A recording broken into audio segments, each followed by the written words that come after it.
staying the distance. The Group 3 Ballyroan Stakes. Crystal Black started a narrow favourite from the Euphrates. That off. They break away. And the forerunner is Engine Ballyroan Stakes. It's a group race over 1.5 miles, and it is the Euphrates who just leads Crypto Force, who are tracked by Crystal Black. And out on him on the inside, Safecracker. Making the bend towards the back straight. It's the Euphrates and Ryan Moore, gone on by a leg to Crypto Force. David Egan, third, is Safecracker and Ben Cohen. And whipping them in is Crystal Black and Colin Keane. Inside the final 10 furlongs as they enter the back straight. In the lead is the Euphrates. Gordon Park listed winner last time. Leads by less than a leg to Crypto Force, who's followed by Safecracker. And fourth of the four is Crystal Black. Racing just outside their final mile.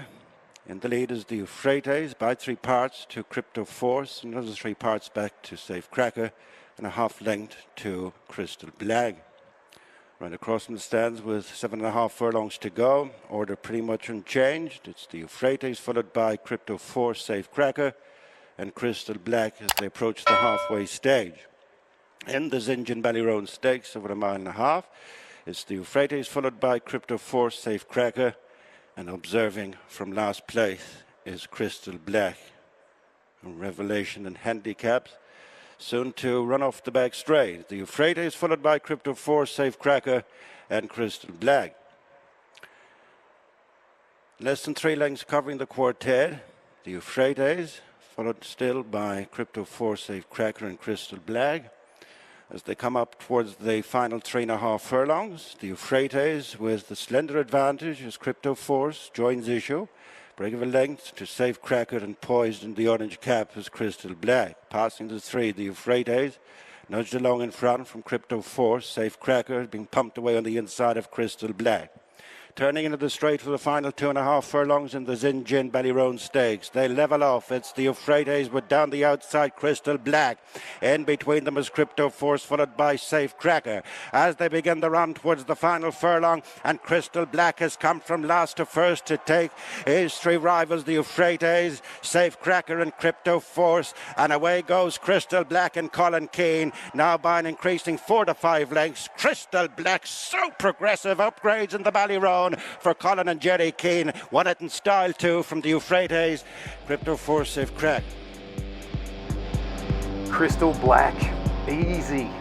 We saw Vauban win this race last year, and as a result, when the weights came out for the Melbourne Cup about 5 weeks later, he was ranked 16th in the Melbourne Cup order of entry and given 55 kilograms to carry. Thus, he had basically 1 entry to the Cup. Personally, I believe this was a better win, so you can pretty much take it to the bank that Crystal Black has no more to do to qualify for the 24-horse field.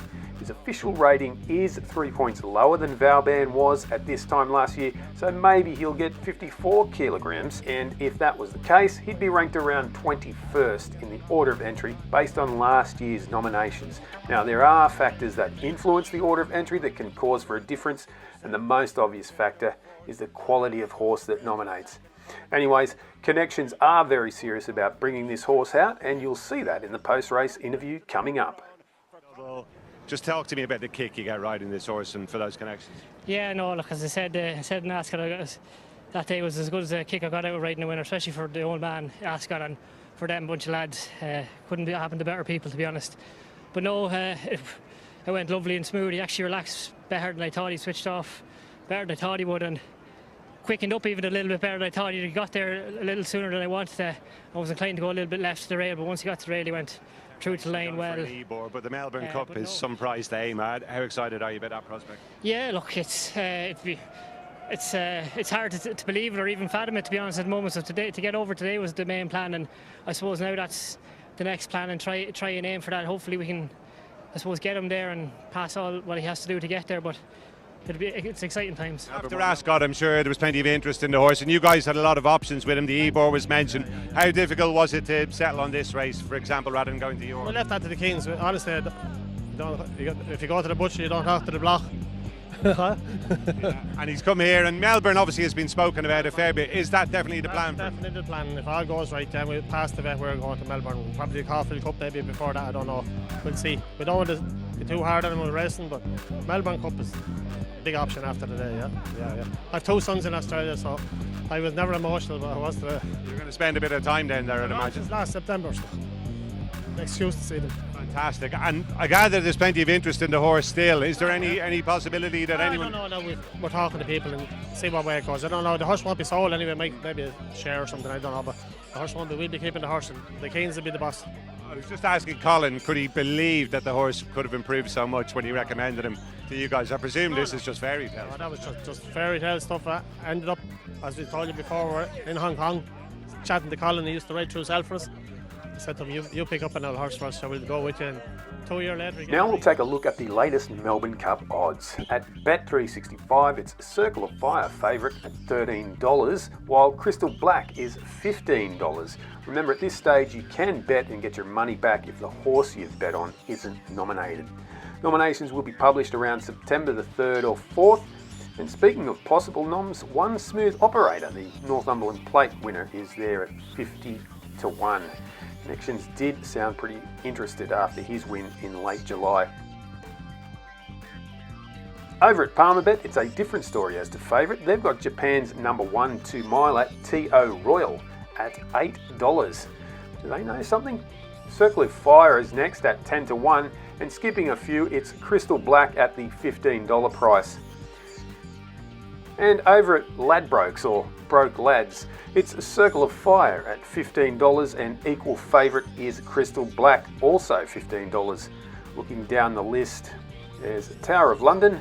Vauban is 20-1, along with last year's winner, Without a Fight. The situation is looking a bit desperate for Without a Fight. He missed the autumn and winter in Australia due to injury. The stable aren't 100% certain of him being back in time. At $26, Kay's Chorister, a mare who raced at Group 1 level this year at Royal Ascot. They still need to get her to settle a little better in her racing.